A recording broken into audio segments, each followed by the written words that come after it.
que vraiment toute la semaine, Moscou a piqué Israël et piqué le mot est faible. Ça a commencé dimanche avec ces propos tenus par Sergueï Lavrov, le ministre des Affaires étrangères russe. Écoutez.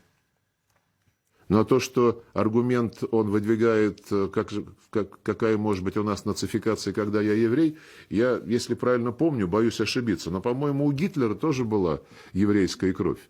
Alors, propos condamnés dans la foulée, vous l'imaginez, par l'Occident. Et dès lundi, eh bien, Israël a demandé forcément des excuses en bonne et due forme par la voix de son ministre israélien des Affaires étrangères.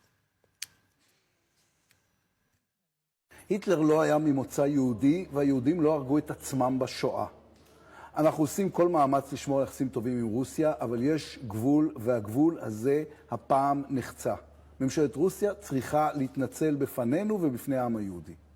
Sauf que, visiblement, cette demande d'excuses, eh bien, elle n'a pas été bien saisie du côté de Moscou, qui, en fait, au lieu d'éteindre l'incendie, eh bien, a remis une pièce dans la machine, à peu près tous les jours de la semaine. Mardi, par exemple, la diplomatie russe accuse Israël de soutenir le régime néo-nazi de Kiev et ajoute que l'histoire connaît malheureusement des exemples tragiques de coopération entre juifs et nazis. Mercredi, la porte-parole de la diplomatie russe, eh bien, elle a remis une couche en prétendant que des mercenaires israéliens étaient venus prêter main forte au régiment Azov.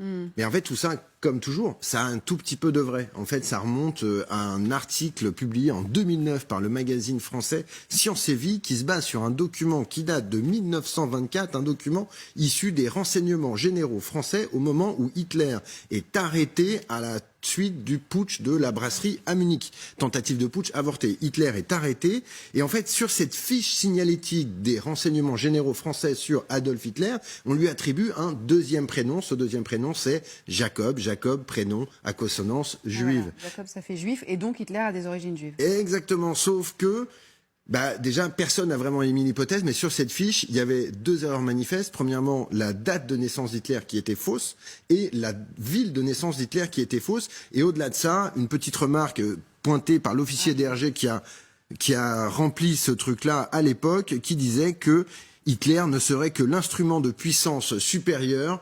On est exactement dans un narratif antisémite bien connu. Et je pense que, quelque part, la boucle est bouclée. Merci beaucoup, Thomas.